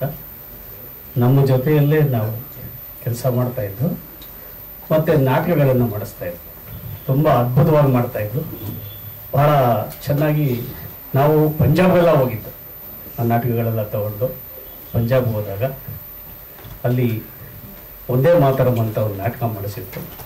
ಅದರಲ್ಲಿ ನಾನು ಮುಸ್ಲಿಂ ಪಾತ್ರ ಮಾಡಿದ್ದೆ. ಇದರಲ್ಲೂ ಕೂಡ ಅದೇ ಪಾತ್ರ ಮಾಡಿದ್ದೀನಿ. ಬಟ್ ಅದರಲ್ಲಿ ನಾನು ಭಾಳ ಇನ್ವಾಲ್ವ್ ಆಗಿದ್ದೆ. ಒಂದು 8 ತಿಂಗಳು ಸೀನ್ ಅದು ತುಂಬಾ ಅದು ಭಾಳ ಇನ್ವಾಲ್ವ್ ಆಗಿ ಮಾಡಿದ್ದೀನಿ. ಇವಾಗ ನಾನು ಜಾಸ್ತಿ ಮಾತಾಡೋದಕ್ಕೆ ಇಷ್ಟಪಡಲ್ಲ. ಕೊಟ್ಟಿರೋದನ್ನ ನಾನು ಆ್ಯಕ್ಟ್ ಮಾಡ್ತೀನಿ, ನಾಟಕಗಳು ಮಾಡ್ತೀನಿ. ಜಾಸ್ತಿ ಹೇಳುವಂಥ ಇನ್ನೂ ಪ್ರಬಂಧಕ್ಕೆ ನಾನು ಹೋಗಿಲ್ಲ. ಈ ಸಿನಿಮಾ ನಿಜವಾಗ್ಲೂ ನಿಮ್ಮೆಲ್ಲರ ಸಹಕಾರದಿಂದ ಒಂದು 100 ದಿನ ಆಚರಿಸಲಿ, ಮತ್ತು ಪ್ರೇಕ್ಷಕರು ಈ ಸಿನಿಮಾನ ನೋಡಿ ಮೆಚ್ಚಿ ಅವರು ಮತ್ತೆ ಇನ್ನೊಂದು ಸಿನಿಮಾ ಮಾಡುವಂಥ ಒಂದು ಅವಕಾಶ ಕೊಡಲಿ ಅಂತಕ್ಕಂಥದ್ದನ್ನ ನಿಮ್ಮ ಮೂಲಕ ಬೇಡಿಕೊಂಡು ನಾನು 2 ಮಾತನ್ನು ಮುಗಿಸ್ತೀನಿ. ಧನ್ಯವಾದ. ಇದು ಇರೋದು ಒಂದು 5 ನಿಮಿಷಗಳು, ಬಟ್ 5 ನಿಮಿಷಕ್ಕೆ ಅಥವಾ ತುಂಬ್ಕೊಂಡ್ಬಿಡ್ತಾರೆ ಇಡೀ ಸ್ಕ್ರೀನ್ ಟಚ್ ಅವರು. ಈ ಥರ ಹೇಳ್ಬಿಟ್ರೆ ನಾವು ಯಾಕೆ ಸರ್ ಮುಂದೆ ಹೋಗ್ಬೇಕು? ನಿಜ. ಎಲ್ರಿಗೂ ನಮಸ್ಕಾರ. ಪಲ್ಲಕ್ಕಿಯವರು ಅವ್ರು ಯಾವುದೇ ಸಿನಿಮಾ ಮಾಡಲಿ ನಮಗೊಂದು ಪಾತ್ರ ಅಂತೂ ಕಟ್ಟಿಟ್ಟು ಬುತ್ತಿ. ಚಿಕ್ಕದು ದೊಡ್ಡದು ಅಂತ ನಾನೇನು ಕೇಳೋದಿಲ್ಲ. ಅವ್ರು ಏನು ಕೊಡ್ತಾರೆ ಅದನ್ನು ಹ್ಞೂ ಸರ್, ರೆಡಿ ಸರ್, ಎಷ್ಟೊತ್ತಿಗಿರ್ಬೇಕು ಹೇಳಿ ಸರ್, ಆ ಥರ ಪೊಲೀಸ್ ಪಾತ್ರ ಕೊಟ್ಟರು. ಚೆನ್ನಾಗಿದೆ, ಚಿಕ್ಕದಾದರೂ ಭಾಳ ಸೊಗಸಾಗಿದೆ. ಮಗನಿಗೆ ದಾರಿ ತಪ್ಪೋ ಮಗನಿಗೆ ಯಾವ ಬುದ್ಧಿ ಕಲಿಸ್ಬೇಕು ಅಂತೇಳಿ ಚೆನ್ನಾಗಿ ಹೊಡೆದು ಬುದ್ಧಿ ಕಲಿಸಿದ್ದೀನಿ. ಅದು ಸಿನಿಮಾದಲ್ಲಿ ನೋಡಿದ್ರೆ ಗೊತ್ತಾಗುತ್ತೆ. ಏನೋ ಅವ್ರ ಪಾತ್ರ ಕೊಟ್ಟಿದ್ದೀನಿ. ನಾನು ಡೈರೆಕ್ಟ್ರಿಗೆ ಇಷ್ಟ ಆಗೋ ರೀತಿ ಅಭಿನಯಿಸಿದ್ದೀನಿ ಅಂದಮೇಲೆ ಪ್ರೇಕ್ಷಕರು ಅದು ಇಷ್ಟ ಆಗುತ್ತೆ ಅಂತ ನಾನು ಅಂದ್ಕೊಂಡಿದ್ದೀನಿ. ಈ ಸಿನಿಮಾ 3 ದಿನ ಅಲ್ಲ, ಮುಂದೆ ಹೋಗಿ ಎಲ್ಲರೂ ಬಂದು ಥಿಯೇಟ್ರಲ್ಲಿ ಸಿನಿಮಾ ನೋಡಿ ನಮ್ಮ ಕಲಾವಿದರ ಬಳಗನ ಹರಸಲಿ ಅಂತ ಕೇಳ್ಕೊಳ್ತೀನಿ. ಪಲ್ಲಕ್ಕಿ ಅವರಿಗೆ ಜಯವಾಗಲಿ. ಮಾತಾಡಬೇಕು.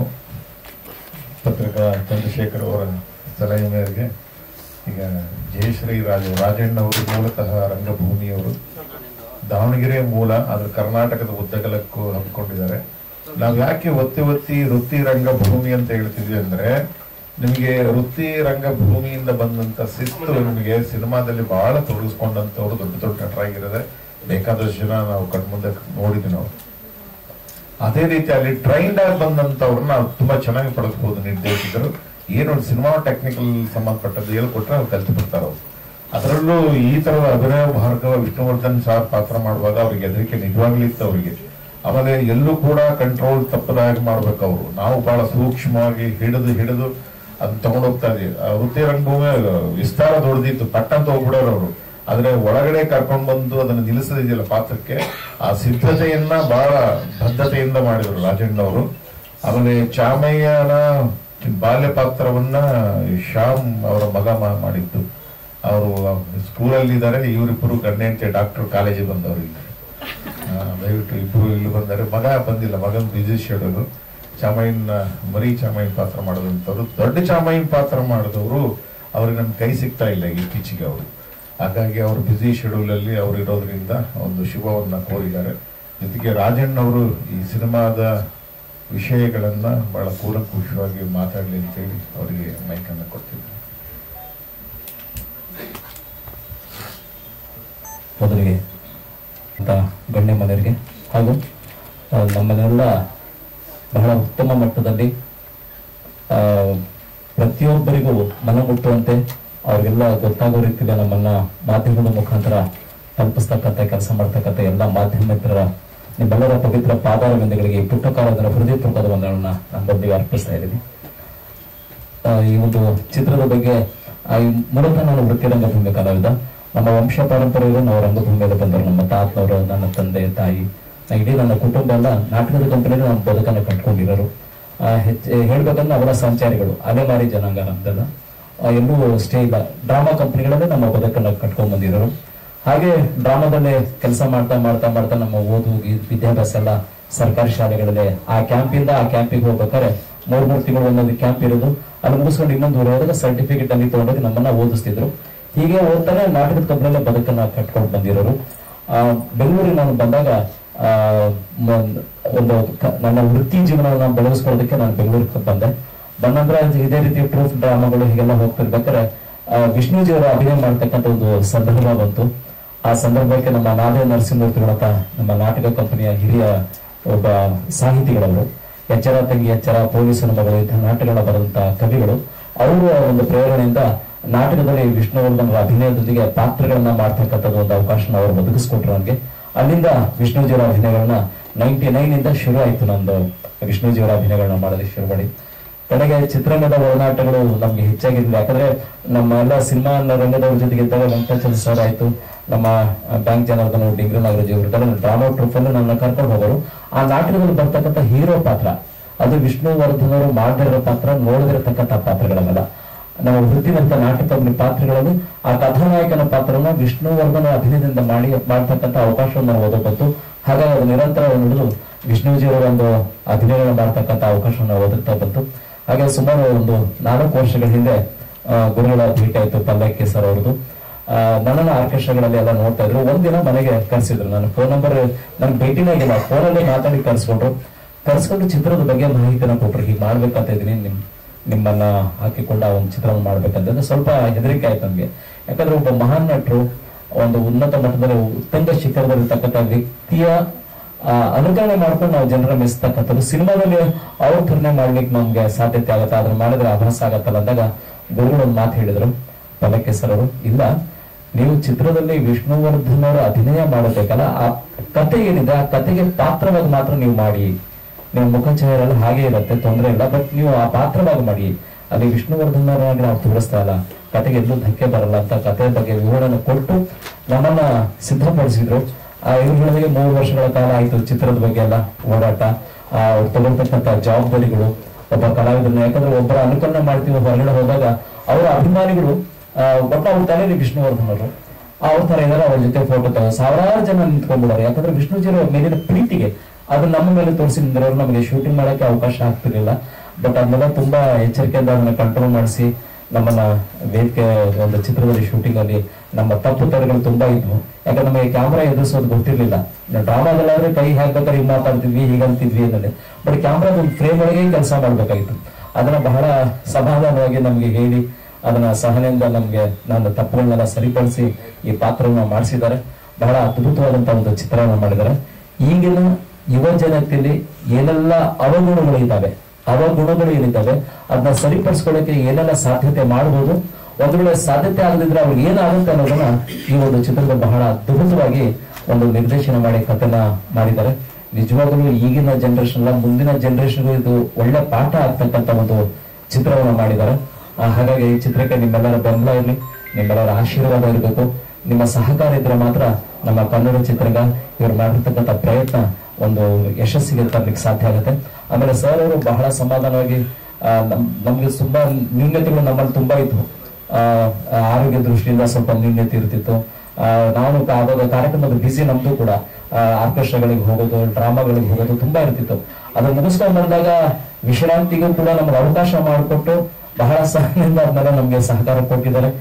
ಅವ್ರಿಗೆ ನಾನು ಯಾವತ್ತೂ ಚಿರಋಣಿಯಾಗಿರ್ತೀವಿ.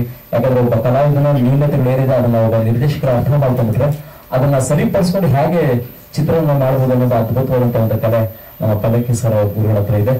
ದಯಮಾಡಿ ಈ ಚಿತ್ರಕ್ಕೆ ನಿಮ್ಮೆಲ್ಲರ ಸಹಕಾರ ಇರಲಿ. ಹಾಗೆ ಗೋವಿಂದರಾಜ್ ಅವರು ನಮ್ಮ ನಿರ್ಮಾಪಕರು ಬಹಳ ಪ್ರೀತಿಯಿಂದ ನಮ್ಗೆಲ್ಲ ಸಹಕಾರ ಮಾಡಿದ್ದಾರೆ. ಎಲ್ಲರೂ ಏನು ಕೊರತೆ ಆಗದ ರೀತಿಯಲ್ಲಿ ನಮ್ಮನ್ನೆಲ್ಲರೂ ಬಹಳ ಚೆನ್ನಾಗಿ ನೋಡ್ಕೊಂಡಿದ್ದಾರೆ. ಅವರೆಲ್ಲರಿಗೂ ನಿಮ್ಮೆಲ್ಲರ ಪ್ರೀತಿಯ ಸಹಕಾರ ಸಿಗಬೇಕು ಅಂತ ಈ ಸಂದರ್ಭದಲ್ಲಿ ಹೇಳುತ್ತಾ ನಿಮ್ಮ ಆಶೀರ್ವಾದ ನಮ್ಮ ಚಿತ್ರಕ್ಕೆ ಕೇಳ್ಕೊತೀನಿ. ಎಲ್ಲರಿಗೂ ಹೃದಯಪೂರ್ವಕ ವಂದನೆಗಳು, ಧನ್ಯವಾದಗಳು. ಹಾ ಸರ್, ಅದ್ರದ್ದು ವಿಷ್ಣುಜಿಯವರೇ ಏನ್ ನಮಗ್ ಶೂಟಿಂಗ್ ಮಾಡೋಕೆ ಬಿಡ್ತಿರ್ಲಿಲ್ಲ. ಪ್ರತಿಯೊಂದು ಸನ್ನಿವೇಶದಲ್ಲೂ ಹಾಗೆ ಮಾಡೋರು. ವಿಷ್ಣುಜಿಯವರೇ ಬಂದಿದ್ದಾರೆ ಅನ್ನೋ ರೀತಿಯಲ್ಲಿ ಆ ಭಾವನೆಯಲ್ಲಿ ಬಂದು ನಮ್ಮನ್ನ ನಿಂತ್ಕೊಳ್ತಿದ್ರು, ಅಲ್ಲಿ ನಿಂತ್ಕೊಳ್ತಿದ್ರು. ಅದನ್ನು ಮಹಿಳಾ ಅಭಿಮಾನಿಗಳಂತೂ ಆ ದುರ್ಗದಲ್ಲಿದ್ದಾಗ ಬಹಳ ಕಂಟ್ರೋಲೇ ಆಗ್ಲಿಲ್ಲ ನಮ್ಗಳಿಗೆ. ನಮ್ಮ ಕರ್ಕೊಂಡು ಹೋಗಿ ತುಂಬಾ ಒದಡ್ಬಿಟ್ರು ಸರ್, ಅವ್ರ ಸ್ನೇಹಿತರೆಲ್ಲ ಸೇರಿ ನಮ್ಗೆ ಅಲ್ಲಿಂದ ಬಚಾವ್ ಮಾಡಿ. ಅಂದ್ರೆ ಆ ಅಭಿಮಾನಿಗಳ ಪ್ರೀತಿ ಇದಲ್ಲ, ಆ ಅಭಿಮಾನಿಗಳ ಪ್ರೀತಿ ಅಷ್ಟೊಂದು ಫೋರ್ಸ್ ಆಗಿರುತ್ತೆ. ಅಷ್ಟೇ ಪ್ರೀತಿನ ವಿಷ್ಣುಜಿಯವರೇ ಬಂದಿದ್ದಾರೆ ಅನ್ನೋ ರೀತಿಯಲ್ಲಿ ನಮ್ಮನ್ನ ಅವರೆಲ್ಲ ಟ್ರೀಟ್ ಮಾಡ್ತಿದ್ರು, ನೋಡ್ಕೊಳ್ತಿದ್ರು. ಹೆಚ್ಚು ಕಮ್ಮಿ ಒಂದ್ಸರ್ತಿ ನನಗೆ ನಿಲ್ಸ್ಬಿಟ್ರು, ಆಯ್ತು ಸರ್ಕಾರದಲ್ಲಿ ನಿಂತ್ಕೊಂಡ್ಬಿಡಿ ರಾಜೀವ್ರ ಆಟ ಏನಾಗ್ಲಿ ಅಂತ. ಏನ್ 1000 ಫೋಟೋ ಮೇಲೆ ಫೋಟೋ, 1000 ಫೋಟೋ. ಸುಮ್ಮನೆ ನಾನು ಸುಮಾರು 1.5 ಗಂಟೆ ಕಾಲ ಹೀಗೆ ಸುಮ್ಮನೆ ನಿಂತ್ಕೊಂಡ್ಬಿಟ್ಟೆ. ಅವರೇ ಬಂದು ಫೋಟೋ ತೆಗೆಸ್ಕೊಂಡು ಅವರೇ ಹೋಗೋರು, ಪ್ರೀತಿನ ಮಾತಾಡ್ಸೋರು. ಇದು ಪ್ರತಿನಿತ್ಯವೂ ಇದೇ ಶುರು ಆಗ್ಬಿಡ್ತು. ಆಮೇಲಿಂದ ಬಹಳ ಎಚ್ಚರಿಕೆಯಿಂದ ಮುಂಚಿತವಾಗೇ ಪ್ಲಾನ್ ಮಾಡ್ಕೊಂಡು ಆ ಜಾಗಗಳನ್ನ ನೋಡ್ಕೊಂಡು ಅಲ್ಲೆಲ್ಲ ಹುಡುಗರನ್ನ ಸಿದ್ಧತೆ ಪಡಿಸಿ ಚಿತ್ರೀಕರಣ ಮಾಡ್ಲಿಕ್ಕೆ ಸಾಧ್ಯತೆ ಆಯ್ತು ಸರ್. ಹಾ ಸರ್, ಅದು ವಾಯ್ಸ್ ಎಲ್ಲ ನಾನೇ ಮಾತಾಡಿ ಸರ್, ಅವ್ರದ್ದು ಧ್ವನಿನೇ ಮಾತಾಡಿದ್ವಿ ಸರ್. ಹಾ ಸರ್, ಒಂದೆರಡು ಮಾತಾಡಿ ಅದೇ ಧ್ವನಿ. ಇಲ್ಲ ಸರ್, ವಿಷ್ಣುಜಿಯವ್ರನ್ನ ಭೇಟಿ ಆಗ್ಲಿಕ್ಕೆ ನನಗೆ ಸಂದರ್ಭ ಸಿಗ್ಲೇ ಇಲ್ಲ. ಅಂದ್ರೆ ನಾನು ನಾಟಕ ಕಂಪನಿ ಕಲಾವಿದ, ನನ್ನ ಕಂಪನಿಗಳಿಗೆ ಆರ್ಕೆಸ್ಟ್ರಾ ತುಂಬಾ ಬಿಸಿ ಆಗ್ತಿದೆ. ನನಗೆ ನಾನಾಗೆ ಹೋಗಿ ಅವ್ರನ್ನ ಭೇಟಿಯಾಗಿ ಸ್ವಲ್ಪ ನನಗೆ ಹಿಂದೆ ಇಟ್ಟಿತ್ತು, ಮುಜುಗರ ಇತ್ತು. ಯಾಕಂದ್ರೆ ಯಾವ ರೀತಿ ಅವರಿಂದ ರೆಸ್ಪಾನ್ಸ್ ಸಿಗುತ್ತೆ ಅನ್ನೋ ಒಂದು ಹೆದರಿಕೆ ಇತ್ತು ನನಗೆ. ಹಾಗಾಗಿ ನಾನು ಹೋಗ್ಲಿಲ್ಲ.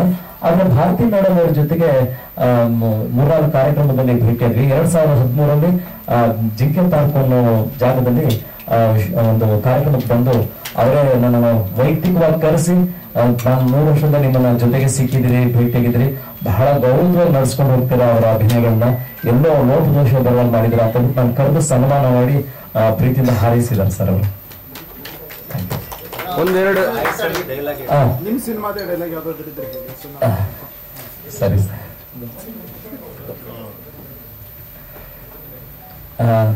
ಮಗ ಒಂದು ತಪ್ಪು ಕೆಲಸ ಮಾಡಿರ್ತಾನೆ, ನಾನು ಆ ಸಂದರ್ಭದಲ್ಲಿ ಅವನ ಕೋಪ ಮಾಡ್ಕೊಂಡಿರ್ತೀನಿ. ಅವಾಗ ಸರಿ ಬಿಡಿ, ನಮ್ಮ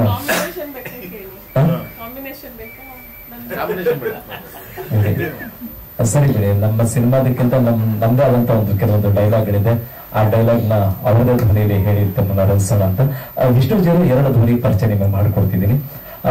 1972 ಇಸ್ವಿಯಲ್ಲಿ ನಾಗರಾವ್ ಚಿತ್ರದಲ್ಲಿ ಅವ್ರ ಧ್ವನಿ ಆಗಿತ್ತು. 2004 ನಂತರದಲ್ಲಿ ಅವ್ರ ಧ್ವನಿ ಹೇಗೆ ಬದಲಾಯಿತು ಅನ್ನೋದ್ರ 2 ಝಲಕ್ನ ಬಹಳ ಕಡಿಮೆ ಅವಧಿಯಲ್ಲಿ ನಿಮಗೆ ನಾನು ತೋರಿಸ್ತೀನಿ. ಈಗ 1972ರ ಒಂದು ಧ್ವನಿಯ ಒಂದು ಅನುಕರಣೆ. ಸ್ವಲ್ಪ ನಿಂತ್ಕೊಂಡ್ರೆ ಮಾತಾಡ್ತೀನಿ ಸರ್. ನಾನ್ ಬರೋಣ ಮೇಷ್ಟ್ರಿ, ಅವತ್ತು ನಿಮ್ಮ ಮಾತನ್ನ ಕೇಳಿ ಅನ್ನು ನನ್ನಿಂದ ದೂರ ಮಾಡ್ಕೊಂಡೆ. ಈಗ ನನ್ನ ಸ್ಥಿತಿ ಏನಾಗಿದೆ ಗೊತ್ತಾ ಮೇಷ್ಟ್ರೆ? ಏನಾಗಿದೆ ಗೊತ್ತಾ? ಬೆಂಗಳೂರು ನಗರದಲ್ಲಿ ದೇಹ ಮಾಡ್ಕೊಳ್ಳೋ ವೇಷ ಆಗಿದ್ರೆ ನನ್ನ ಅಳುಗಳು ಆ ರೀತಿ ಆಗೋದಕ್ಕೆ ನೀವೇ ಕಾರಣ. ಈಗ ನಿಮ್ಮ ಮಾತನ್ನ ಕೇಳಿ ಮಾರ್ಗಿಂತ ದೂರ ಮಾಡ್ಕೊಂಡು ಅವಳು ವೇಷ ಮಾಡ್ಬೇಕೇನು? ನಾನ್ ಬರೋಲ್ಲ ಮೇಷ್ಟ್ರೆ, ನಾನ್ ಬರೋಲ್ಲ ಮೇಷ್ಟ್ರೆ. ನನ್ನ ಚಾಮಿ ಮಿಶ್ರ ನಾನೇ ಕೊಂದುಬಿಟ್ಟೆ. ನಮ್ಮದವ್ರಿಗೆ ಯಾರಿಗೂ ಒಳ್ಳೇದಾಗ್ಲಿಲ್ಲ. ನೀನು ನನ್ನ ಜೊತೆ ಬರ್ತೀಯ? ನಾನು ನನ್ನ ಚಾಮಿ ಮಿಶ್ರ ಹೋಜಾಗಕ್ಕೆ ಹೋಗ್ತಾ ಇದ್ದೀನಿ, ನೀನು ಬರ್ತೀಯ? ಮೇಷ್ಟ್ರೆ, ಈ ನಿಮ್ಮ ಶಿಷ್ಯನು ನಿನ್ನ ಹಿಂದೆ ಬರ್ತಿದ್ದಾನೆ, ಆದ್ರೆ ಒಬ್ಬನೇ ಅಲ್ಲ, ಮಾರ್ಗಡಿ ಚೌಧರಿ. ಇದು ನಾಗರ್ ಹಾಗಾಯ್ತು. 2004 ನಂತರ ಧ್ವನಿ ಬದಲಾಗಿದ್ದ ಒಂದು ಝಲಕ್ ಈಗ ನಿಮ್ಗೆ.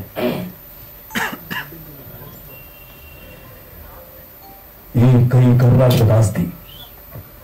ಈ 5 ಬೆರಳಲ್ಲಿರುವುದು 5 ಕೋಟಿ ಕನ್ನಡಿಗರ ಶಕ್ತಿ. ಇದನ್ನ ನಾವು ಮುಷ್ಟಿ ಮಾಡಿ ಹೊಡೆದ್ರೆ ಮತ್ತೆ ಆ ವ್ಯಕ್ತಿ ಎದ್ದು ಬಂದಿದ್ರೆ ಚರ್ಚೆಯಲ್ಲಿಲ್ಲ. ನೀನು ಮಾಡಿರ್ತಕ್ಕಂಥ ಎಲ್ಲ ತಪ್ಪುಗಳಿಗೂ ಕೋರ್ಟ್ ಒಂದೇ ಸಲ ಶಿಕ್ಷೆ ನೀಡುತ್ತೆ. ಆದ್ರೆ ಈ ಕದಮರು ಕೋರ್ಟಲ್ಲಿ ಹಾಗಲ್ಲ. ನೀನು ಮಾಡಿರ್ತಕ್ಕಂಥ ಒಂದೊಂದು ತಪ್ಪುಗಳಿಗೂ ಒಂದೊಂದು ಶಿಕ್ಷೆ ಕೊಟ್ಟು ಸಾಯಿಸುತ್ತ ನಾನು. ಇವನೇನು ಹೇಳ್ತಾನೋ ಅದನ್ನೇ ಮಾಡ್ತಾನೆ, ಏನ್ ಮಾಡ್ತಾನೋ ಅದನ್ನು ಹೇಳ್ತಾನೆ. That is Kadamba. ಕದಂಬ.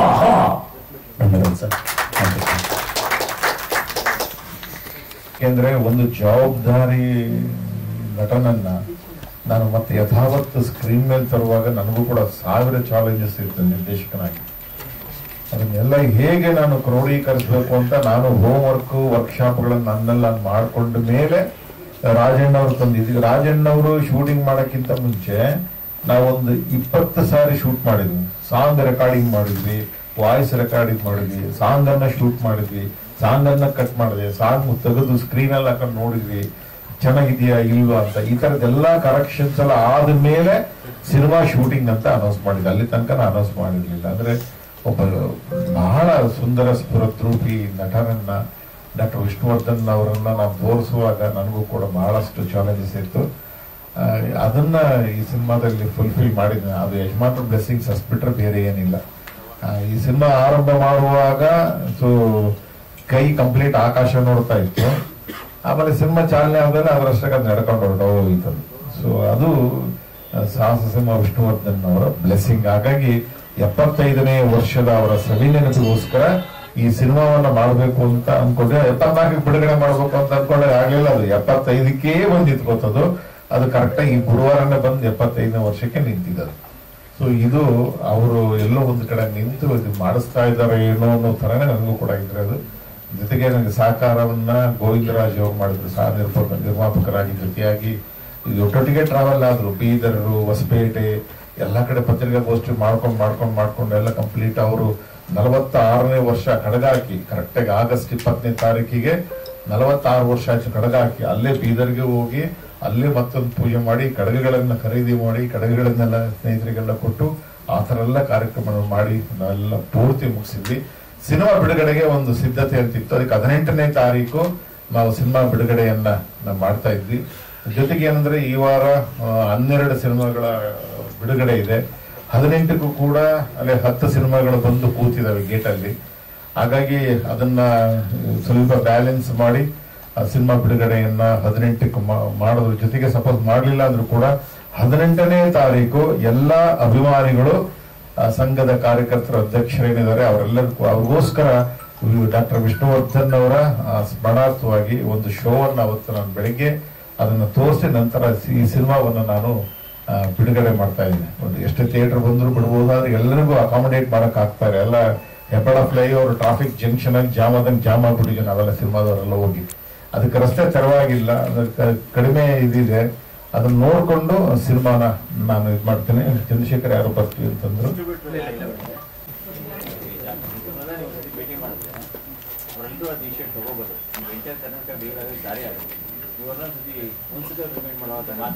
ಖಂಡಿತ ಆದ್ರೆ ಆ ಪ್ರಯತ್ನ ನಾನು ಮಾಡ್ತೀನಿ ಖಂಡಿತ.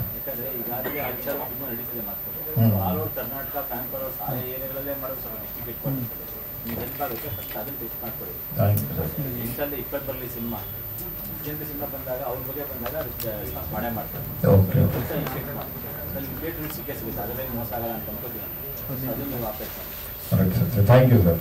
ಅದೊಂದು ಪ್ರಯತ್ನ ನಾನು ಮಾಡ್ತೀನಿ ಸರ್. ಗ್ರೂಪ್ ಫೋಟೋ ಒಂದು ಇನ್ನೇನಮ್ಮ ನಿಲ್ಲಿಸ್ತೀಯಾ? ಸೆನ್ಸರ್ ಇದೆ ಅಂತ ಇವಾಗ ನಿಲ್ಸು ರವಿ ಅವಲೇ ಎಲ್ಲ ಖಾಲಿ ಮಾಡುವಂಥವನೇ.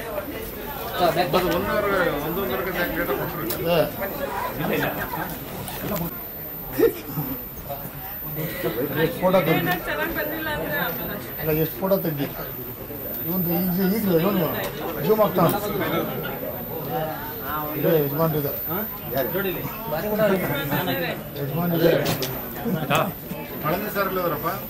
Okay sir.